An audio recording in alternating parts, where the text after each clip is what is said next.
So then I left the office and I was relieved. And so I went home and it took me over 2.5 hours to get there and fall asleep.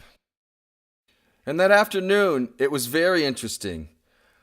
It was around 5 o'clock when I got to the factory.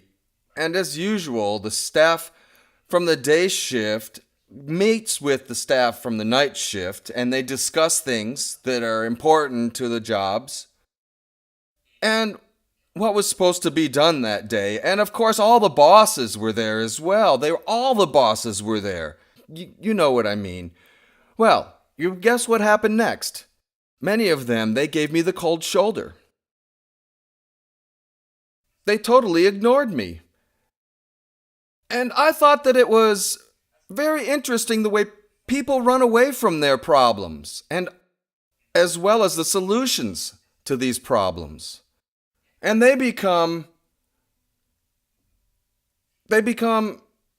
offended.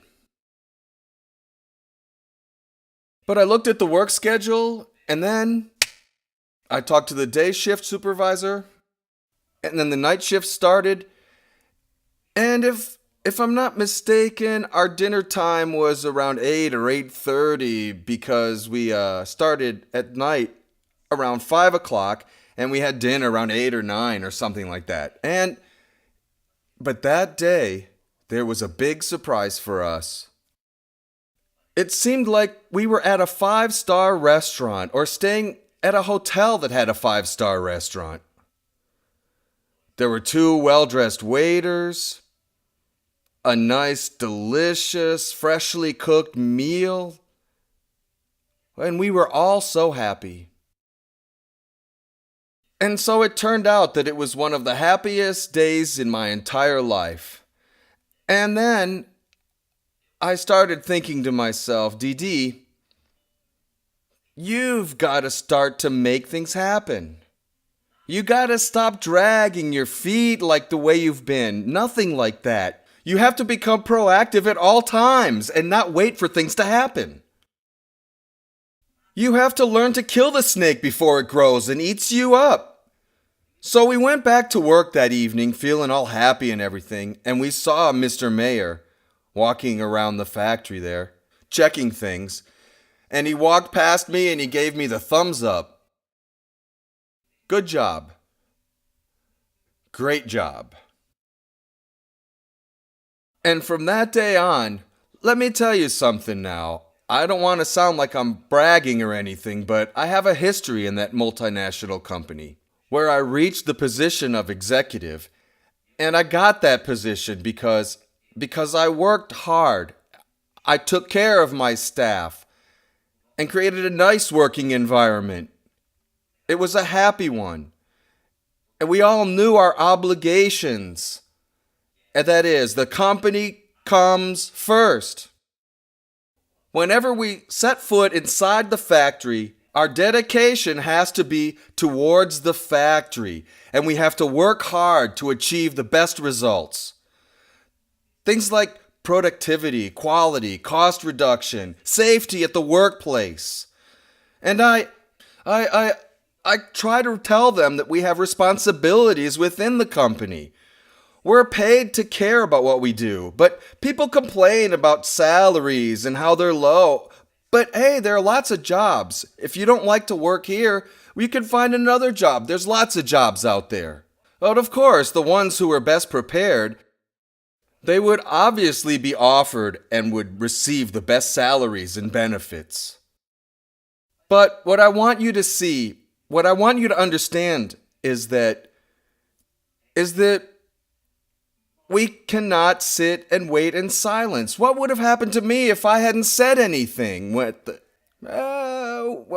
they're not doing anything about it and whatever. Excuses are not profitable. I remember I had a boss at the factory. He would always say, excuses do not build tractors. Whenever we have a problem, we have to solve it, even if it's a small one, because tomorrow it can grow and eat you up. And that happens a lot. Now, some people say, no, we have to worry about the bigger things. I agree. But you can't forget about the small things. Because if you stop worrying about the small things and only worry about the bigger things, tomorrow another small thing, the accumulation of all these small things, they will build up and they'll make it impossible for you to run your company. So then, it's time for us to wake up. I need the help of everybody. I cannot do it by myself. Please, get in touch with me. Let's form a big coalition. I wish that I could ask every one of you who is listening to not look and see all of my flaws, but to listen to what I'm saying.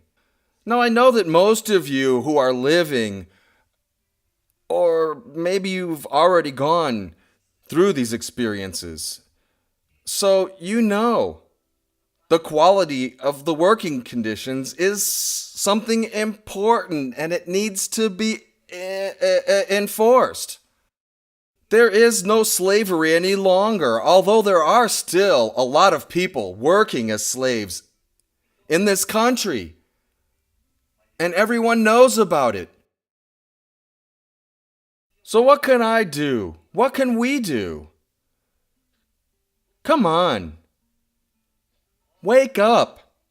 Say something. Just say something. Ask your friends and your family to check up on my work. Ask them to help me. I have a blog. Tell them to visit it. Write in my blog. Write in it. And send me some suggestions. Let's all push. Let's fight back. I did not vote for President Dilma. I've always been strongly against her and her policies. But since most Brazilians voted for her and put her there as our president, we have to work along with her. And I myself can tell you all that in the beginning, I noticed that President was working in silence. I liked that. And many others who also voted against her noticed it as well. And they liked it. And they saw.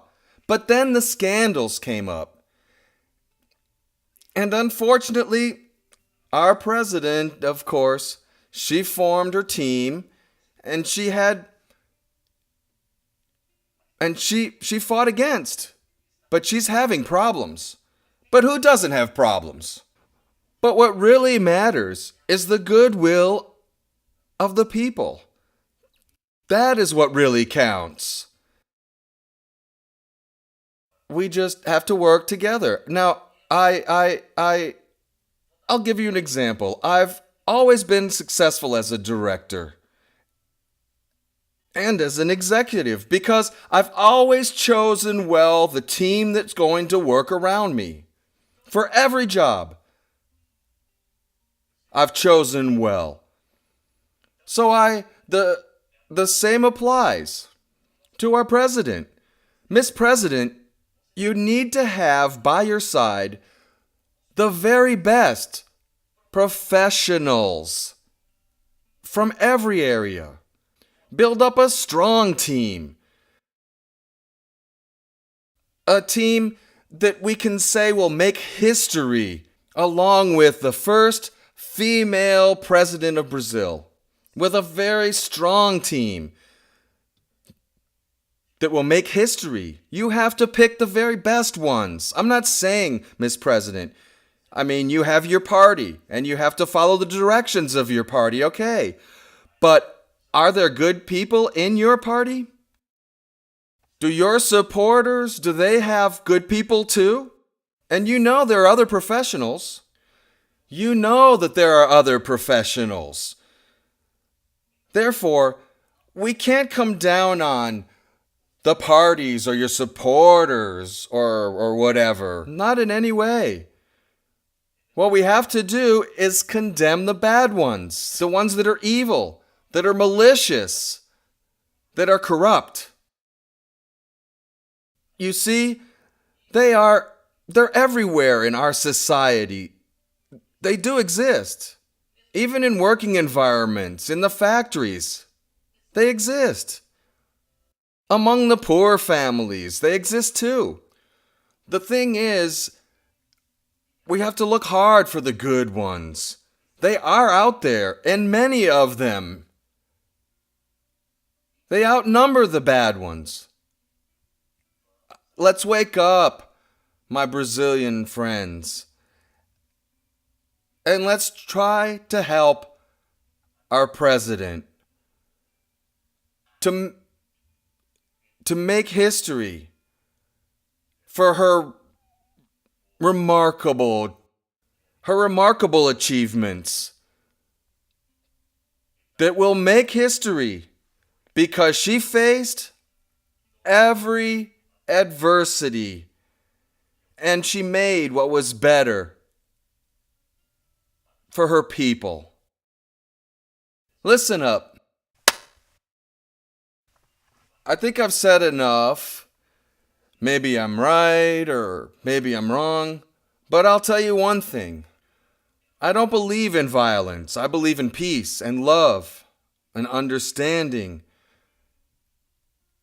I believe in negotiation.